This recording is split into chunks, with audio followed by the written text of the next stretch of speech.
الحمد لله رب العالمين وبه نستعين والصلاة والسلام على نبينا محمد وعلى آله وصحبه ومن تبعهم بإحسان إلى يوم الدين أما بعد۔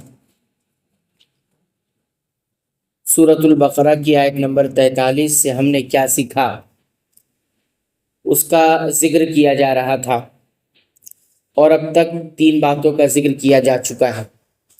2 باتیں رہ گئی ہیں جو آج کے درس میں ذکر کی جائیں گی۔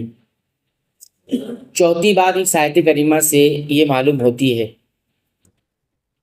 کہ قرآن حکیم میں کبھی کبھی کسی چیز کا ذکر ہوتا ہے تو اس ذکر میں اس چیز کا کچھ حصہ ذکر کر کے اس کو پوری چیز کو مطلب اور مراد لیا جاتا ہے، اور کبھی کبھی پوری چیز کا ذکر کر کے صرف ایک حصہ مراد لیا جاتا ہے۔ یعنی کہہ رہے ہیں پوری چیز اور مطلب صرف ایک ہی حصے کا ذکر ہوتا ہے، اور کبھی کبھی ایک حصہ ذکر کرتے ہیں اور پوری بات اس سے مراد لیتے ہیں۔ ٹھیک ہے، اسی مثالوں میں سے ایک مثال اس آیت کریمہ کے اندر بھی ہے۔ دیکھیے اللہ تعالیٰ کیا فرماتے ہیں، وَارْكَعُوا مَعَ الرَّاكِعِينَ، رکوع کرنے والوں کے ساتھ رکوع کرو۔ اب رکوع کرنا پوری نماز ہے کیا؟ نہیں ہے، نماز کا ایک حصہ ہے، نماز کا صرف ایک حصہ ہے رکوع کرنا۔ حالانکہ نماز میں قیام میں کھڑا ہونا بھی ہے، نماز میں رکوع کے علاوہ سجدے کرنا بھی ہے، نماز کا ایک حصہ بیٹھنا بھی ہے، نماز کا ایک حصہ رکوع سے اٹھنا بھی ہے۔ یہ بہت سارے حصے ہیں نماز کے، لیکن اللہ تعالیٰ کیا کہہ رہے ہیں، وَارْكَعُوا مَعَ الرَّاكِعِينَ، تم رکوع کرنے والوں کے ساتھ رکوع کرو۔ تو اس کا یہ مطلب صرف رکوع کرنا ہے نہیں، اس چیز کا پوری نماز کا ذکر ہے، لیکن اس کا ایک حصہ ذکر کر کے پورے حصے کو مراد لیا گیا ہے۔ یہ یاد رکھیے، کبھی کبھی ہم بھی کہتے ہیں ہاتھ لگاؤ، ابھی کوئی سامان اٹھانا ہو تو بولتے ہیں ہاتھ لگاؤ، تو ہاتھ تو لگانا نہیں ہے، لگاتا پورا ہاتھ تو نہیں ہے، صرف انگلی ہاتھ کا یہ والا حصہ لگاتا ہے انسان، لیکن بولتا کیا ہے، ہاتھ لگاؤ۔ حالانکہ بولنا چاہیے ہتھیلی لگاؤ، انگلی لگاؤ، ایسا تو کوئی نہیں بولتا۔ تو جیسے ہم بولتے ہیں اللہ تعالیٰ اس طرح کے اسلوب جو انسان خود استعمال کرتا ہے اس طرح سے استعمال کرتے ہیں۔ تو کیا کہہ رہے ہیں اللہ تعالیٰ، رکوع کرنے والوں کے ساتھ رکوع کرو، یعنی نماز پڑھنے والوں کے ساتھ نماز پڑھو۔ تو اس سے کیا ہوا کہ کبھی کبھی انسان یہ جھوٹ نہیں ہوگا کہ کوئی آدمی ایک حصہ بولے اور سب پورا حصہ مراد لے، جھوٹ ہوگا۔ کوئی کہے قرآن میں اللہ تعالیٰ کہتے ہیں رکوع کرنے والوں سے رکوع کرو اور آپ پوری نماز پڑھوا رہے ہیں، غلط ہو جائے گا نا، یہ ہے نا۔ تو نہیں، ایسا نہیں ہوتا۔ کبھی کبھی ایسا ہم لوگ بھی استعمال کرتے ہیں، ہم بھی استعمال کرتے ہیں، کچھ حصہ بولتے ہیں پوری چیز مراد لیتے ہیں، ٹھیک ہے نا۔ تو یہ قرآن حکیم بھی اس طرح کرتے ہیں۔ اور رکوع کا ذکر اس لیے یہاں پر خاص کیا ہے کیونکہ رکوع کے بغیر نماز نہیں ہوگی۔ اگر آپ کتنی بھی رکعتیں پڑھ جائیں، قیام بھی ہے آپ کی نماز کے اندر اور سجدے بھی ہے آپ کی نماز میں، تشہد میں بھی بیٹھ رہے ہیں آپ، سب کچھ کر رہے ہیں، رکوع نہیں کر رہے ہیں، تو آپ کی وہ نماز ہو جائے گی؟ نہیں ہوگی نماز۔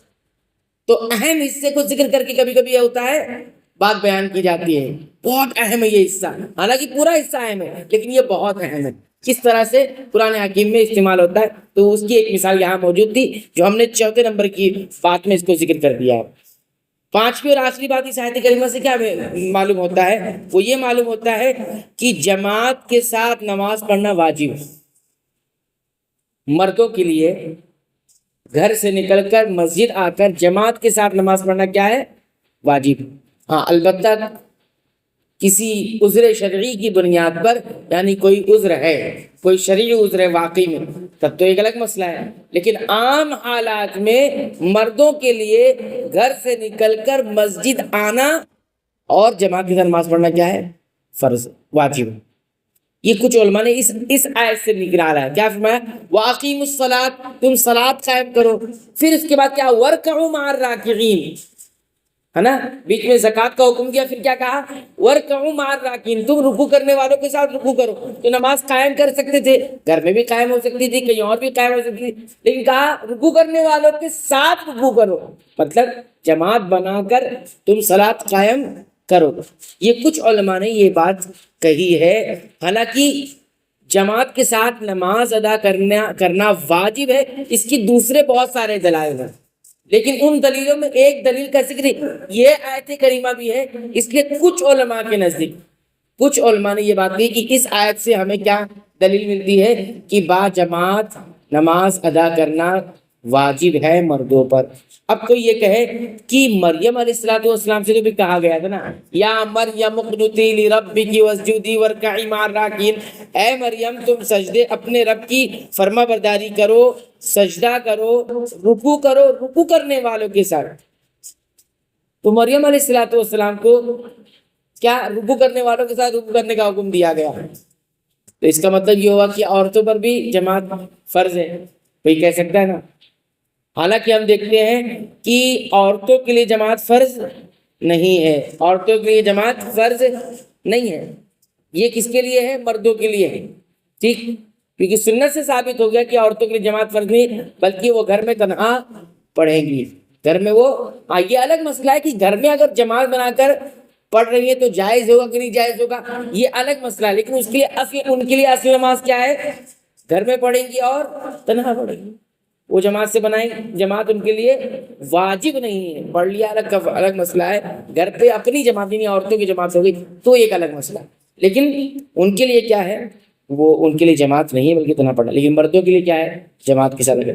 تو یہ اس کی دلیل کتاب سے بھی یعنی قرآن سے بھی ثابت ہے، دیگر دلیل ہے سنت سے بھی ثابت ہے، رسول اکرم صلی اللہ علیہ وسلم سے اور صحابہ کرام کا تو اقوال کا اجماع ہے اس میں کہ جماعت کے ساتھ نماز ادا کرنا ہے، یہ واجب ہے۔ تو یہ کل 5 باتیں تھیں جو آیت نمبر 43 سے ہمیں حاصل ہوئی۔ آئندہ درس میں انشاءاللہ آیت نمبر 34 کی تفسیر بیان کی جائے گی۔ اللہ تعالیٰ سے دعا ہے رب العالمین تو ہمیں قرآن حکیم کی پابندی سے تلاوت کی توفیق عطا فرما، اس کو سمجھ کر پڑھنے کی توفیق عطا فرما۔ رب العالمین تو قرآن حکیم کو ہمارے دلوں کی بہار بنا دے، ہمارے سینوں کا نور بنا دے اور ہمارے غموں کا مداوا بنا دے۔ آمین۔ وآخر دعوانا الحمدللہ رب العالمین۔